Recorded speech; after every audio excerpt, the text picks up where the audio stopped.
I'm Grace. Welcome to Goodness Gracious. If you're just tuning in for the first time, thank you so much for joining. I really appreciate it. And I'm very excited for what we're going to bake today. It's a little bit more complicated than what we've baked so far. One of the reasons I wanted to do this is because bread is a wonderful thing, and I think everybody should know how to make it. It's also very, very simple. It just takes a lot of time and patience. And you just have to schedule things way in advance if you're going to make a good loaf of bread or a good bun, whatever you plan on making. So I'm really excited for that challenge. I also just really felt like a black bean burger for dinner tonight. So that is another reason why today's baking is going to be starring a lovely whole wheat brioche hamburger bun. Really excited about this. I'm actually going to have the recipe today just because there are only two of us in this household, and as we all know, nobody is seeing anybody else at the moment. So it's just two of us, and we'll be able to freeze any leftovers. That will mean that I'll probably be able to make 4 or 5 buns depending on how this all turns out. So that's the plan. Bread it seems extremely intimidating to people at first. I was absolutely one of those. I'm actually fairly new to the bread world, and by no means am I a bread expert. There are so many wonderful bread making blogs out there. This particular recipe comes from one of my favorites called The Perfect Loaf. The Perfect Loaf is pretty cool too because he specializes in starters or in proper homemade yeasts, if you will. So, and the bread that he creates with that. So that's what I have here for you today. I will also find a resource for you just so that you know how to make your own starter. It does take a solid 2 weeks to create a proper active sourdough starter, so that is something to keep in mind when you're planning on making any sourdough bread.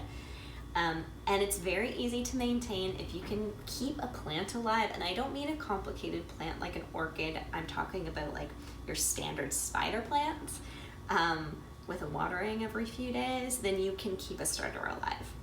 And what's pretty cool about a starter is you can keep it alive for a really long time, and you can actually share it. So I know there are a lot of starters out there that have been around for years, which also develops some really interesting acidity and flavor over time. I love that. I'm a little bit of a science geek too. Not that I am a scientist by any means, but the science of baking and bread making in particular is really interesting. Yes, so I highly encourage that you read up on that kind of stuff too if you're interested. It's pretty cool, and that you make your own starter. Bread making methods are essentially the same. They all require similar steps. If you're interested in learning more, there's also what is called the 12 steps of bread making. You can easily Google that, and that is what we're going to be applying to this bread recipe here today for our hamburger buns. So what I have here is my active starter all scaled out. I also have some sugar here, some butter. This is what's called an enriched bread. Anytime you see the word enriched, it means that there's something else added to the dough mixture beyond the basics. So a basic loaf of bread only requires flour, yeast, salt, and water. That is it. You'll notice that those 4 ingredients, there's nothing in there that adds additional sweetness. If you do taste a bit of sweetness in a sourdough, which you often do, or any other bread that is only made with those 4 ingredients, that sweetness is actually coming from the yeast and the fermentation that takes place, which is pretty cool when you think about that. So that's all my nerdiness for today. I'm sure there will be more throughout this episode. We have the enrichment here, the butter as well as sugar. The butter is at room temperature. We have a tiny bit of salt. This is 5 grams or approximately a teaspoon of salt. Again, I have the recipe, so keep that in mind as you watch this. This is a pre-mixed flour mixture, so I don't have any bread flour, unfortunately, in my pantry. That would be ideal for the white. So today I'm using all-purpose, which is fine. It still gives a nice gluten structure to the bread, especially over time, as well as some whole wheat. Yeah, so it's a nice mixture. Anytime you make a whole wheat bread, it's actually good to, and you'll see this in a lot of recipes, to still add some white flour in there because that's what gives it a proper gluten structure and it holds the dough together and it creates a really nice breadcrumb. So you'll often see that. We also have some whole milk. So that's that, and then I've got my 2 lovely eggs here too, ready to go. The milk is fresh out of the fridge, meaning that it is cool in terms of temperature. Temperature is really important in bread making as well. What's kind of nice about our apartment currently is it's a bit of a sunny day, so it's actually pretty warm in here, which is great for yeast, and it helps with the fermentation process. Yeast really, really love a moist, warm environment. Okay, so I'm just going to crack my eggs at first. The other thing that I wanted to mention actually before I get started is the importance of having a kitchen scale in your house. A kitchen scale is really, really important for this. So that's how I measured everything, except of course the eggs. So I'm using 2 free range eggs here, nice and fresh.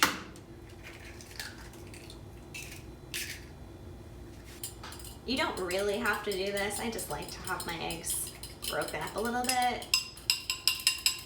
That also adds a lot of fat and structure as well as moisture. So that is also part of the enrichment of this bread. The first thing that I'm going to add is my active starter. So it's a nice goopy mess, but the smell of an active starter is lovely. It sort of reminds me of a nice beer, which makes a lot of sense because beer is a fermented drink. So that's my starter. Now I'm going to add my sugar. Sugar is fine to add at this. Don't get the sugar and salt mixed up. That is not good because yeast hates salt. It loves sugar. Sugar provides it just like for us, right? It provides it with energy. Sugar, milk,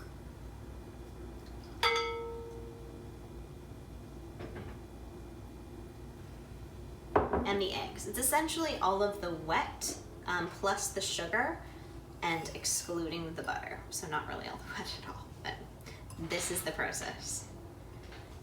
You're going to notice that my hands are going to get extremely messy through this. It's part of the joy of bread baking. It also means that you have to have a lot of clean towels nearby and preferably a sink. And make sure, of course, before you start this that your hands are clean.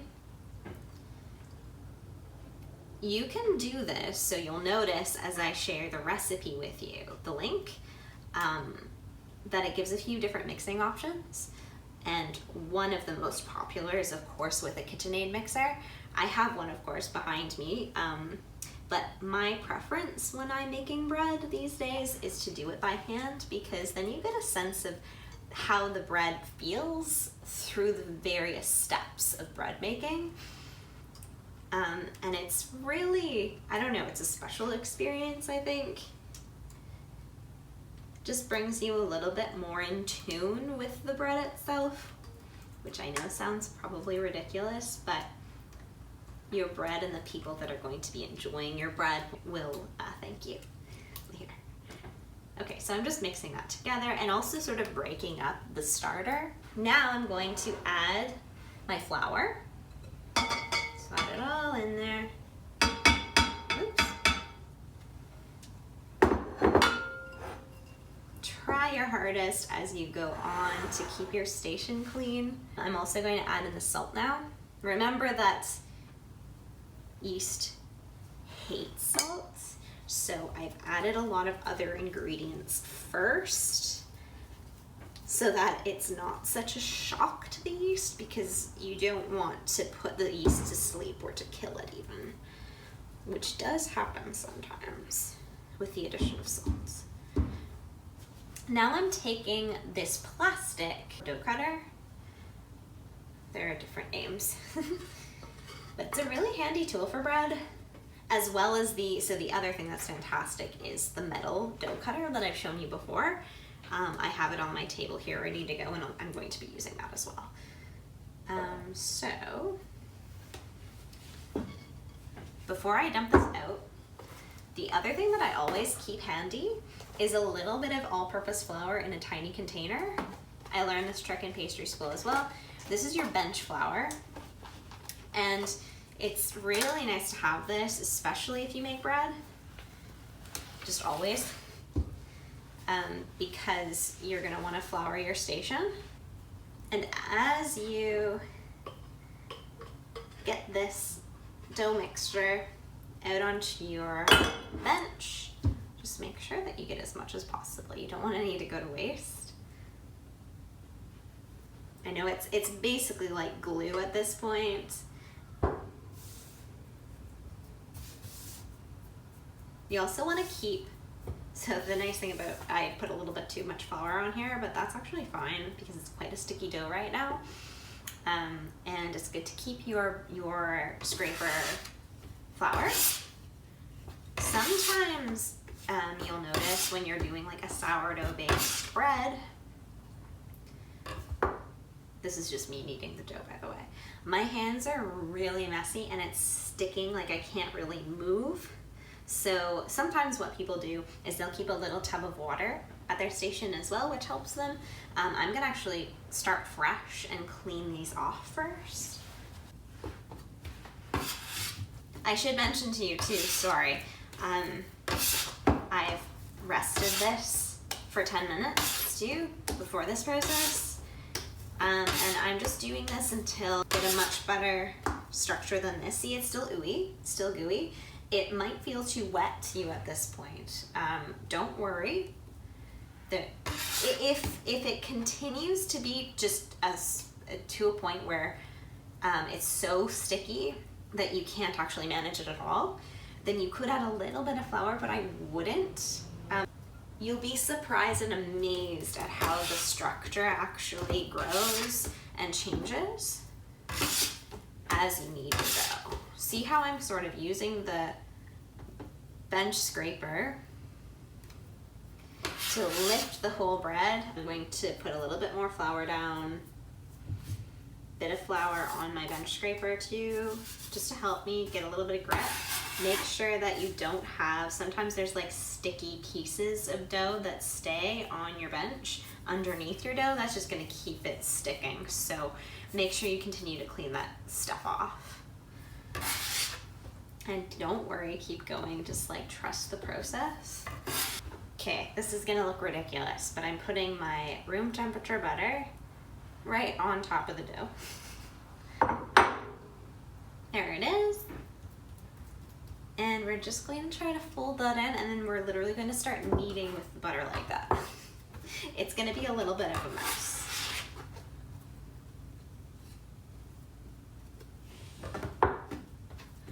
Try to keep that all together. The one thing that is important, so I am sort of folding it into the dough. You don't want to lose any of the butter. So ideally you start it off with all the butter folded into the dough so you can't even see it. And pretty soon as we start kneading this properly again, you're gonna see it burst open. That's fine, keep going. And it'll get your hands nice and buttery. But it's all part of the process. And eventually, as you continue with this, you're going to get a nice, lovely enriched dough, and that butter is going to be evenly distributed. There it is. See, the butter just exploded. It feels kind of nice, to be honest. Just make sure as you're going, you're collecting that butter. You don't want to lose any of it. And you want to move fairly quickly because you don't want too much of the butter to melt. Of course, it's soft and it is going to melt a bit. That's fine.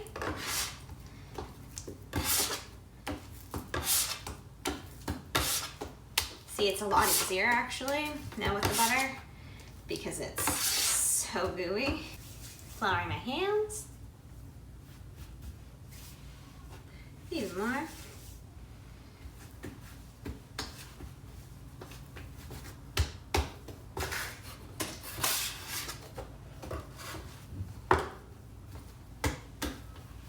It's getting there.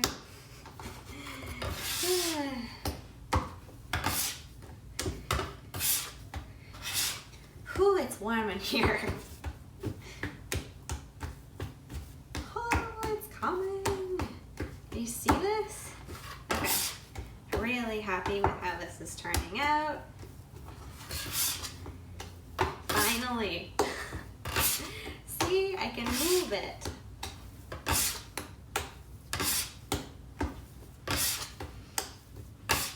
It's not all coming off on my hand anymore. Took a while, but we got there. See, and there's nothing like, of course there's a little tiny bit of flour that's getting added over time, but that's nothing, it's the structure. Okay. Yeah, happy days. Woohoo! Okay, so this, friends, is done. Yeah. So now it's bulk fermentation time. Very exciting for the yeast. The yeast right now that was originally in my little starter that I had added is probably going crazy because there's so much new moisture and warmth and food. There's sugar in there. There's also the sugars within the wheat flour that we've added too. So the yeast is super, super happy and super excited to be in its new environment in this lovely little dough that we've created. I love smelling it at this point, and you can smell the changes over time as well as the fermentation continues. So we want to just let that happen. I'm going to butter a nice glass dish, cover it. I'll show you. I'm gonna grab you. Whee. Plop. So I'm just using my KitchenAid mixer. You want to give it quite a lot of room. This is a bit much. You could go with something a bit smaller probably, but you want to give it enough room to grow because now it's fermentation time. So I'm lucky too because this bowl actually comes with a nice little lid. It's not super airtight, but that's okay. You can also use like a damp cloth on top of here, or if you need to, plastic wrap. Yeah. So there we are, we're putting this little guy to bed. You can see how small he is, take note of that, and then we'll come back to him in about 2 to 3 hours. In a nice, dark, warm place, nothing too hot, because there's a lot of butter in here, right? You don't want the butter melting out of the dough, so that's the worry there. Yeah, okay, so I'm going to let this ferment away and we'll be back soon. Just to speed things along a little bit, what I do is I'll actually place this bowl covered in the oven, making sure that the oven does not get turned on during this time, but with the oven light on. What I would recommend is if you wanted to try that as a bit of a proofer, absolutely, I highly recommend it. However, make sure you test your oven, because some ovens get really, really hot with just the light on. It's actually quite surprising. Mine's all right though. So there's my nice dough. It's nice and warm, feels great to the touch. It's so soft now, which is pretty cool. Again, it's neat to see the transformation of the dough over time. So don't do anything too crazy. The first thing that I'm gonna do, you know what, I'm gonna do 4. I think that'll work well. So I'm going to try to eyeball it. You could use a scale if you really wanted to be precise to make sure that all of your buns were the same size. And what you want to do, you don't want to be ripping too much. You want cut. You could also use a knife. It's just, I like using the dough cutter because on the surface is not really like a cutting board. It would mark it. So there we go. We'll try to do this even. Let's aim for that. Yeah, straight down because you don't want to rip it. See how that came apart really, really nicely? 1, 2, and there we go. 3, 4. They look pretty good. Okay, now we're actually going to do a pre-shape. So this isn't your final shape, and you'll notice sometimes depending, like if you're finding that your dough is sticking, see how relaxed it is? It's really nice, and it's all staying together because of the previous work that we did, which is really great. So I don't need that much flour. I did flour the surface a bit, but this is coming together into a nice little tiny bowl or ball of dough. And I'm just sort of agitating it a little bit because this also acts as a bit of a motion to get the dough moving and get the yeast actually moving around as well. And it also evenly distributes the temperature throughout the bun.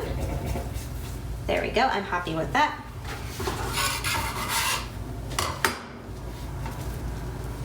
It's also a really, really satisfying motion. My other one, I can tell already, oh yeah, you know what, it should be the right size. It shouldn't be sticking to your hand, so if it is, use a little bit of flour, put some flour down if it's sticking too much to the surface as you do this. But you don't want it to slide around too much. It's finding that perfect balance so that it actually forms the ball in your hand. And I learned this again in school. I'm going around the bowl like this. It just feels so fun. And so you're kind of tossing it just in here, making a cup with your hand as you're going in a circular motion. You can go both directions.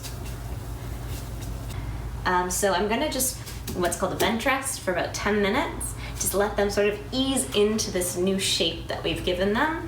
Now what we're going to do is the final shaping.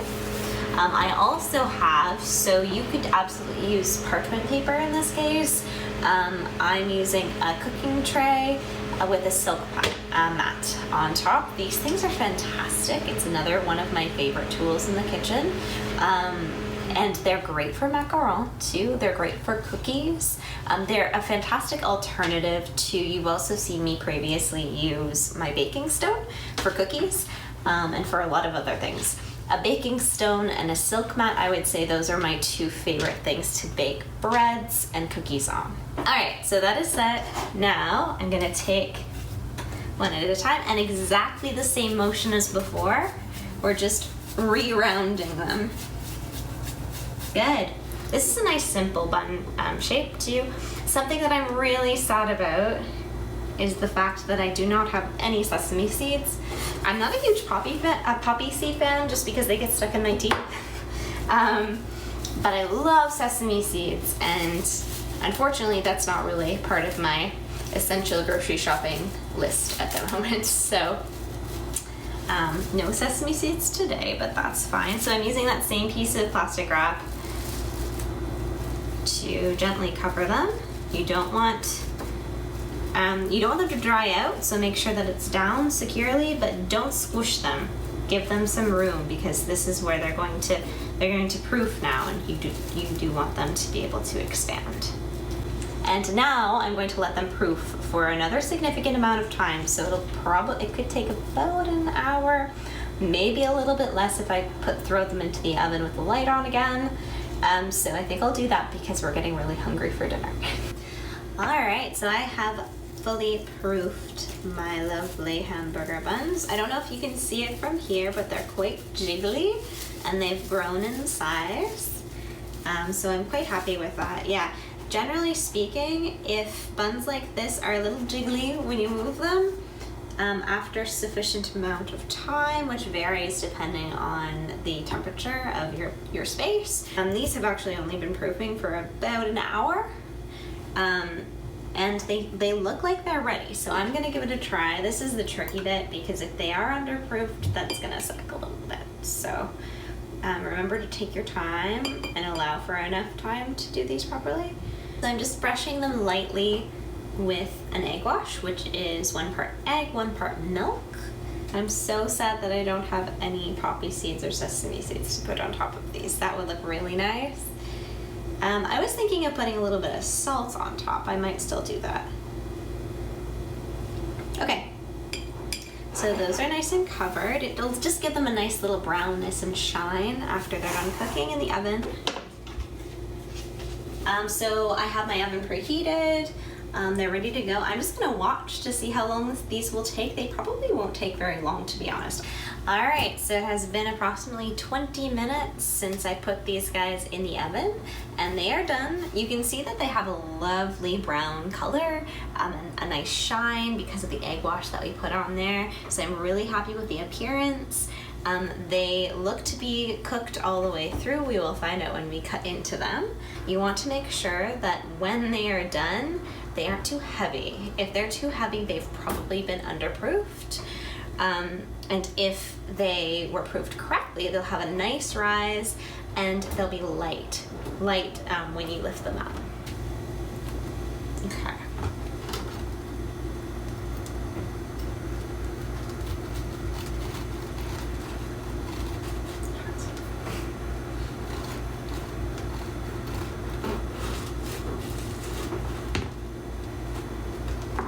Yay. Yeah, I'm happy with that. Okay, good. So they are super, super hot, so there's a little bit more moisture inside of these than would be ideal, but there is still a nice bit of, you can see some air bubbles on the sides, so that means that they were proofed properly. So, hooray.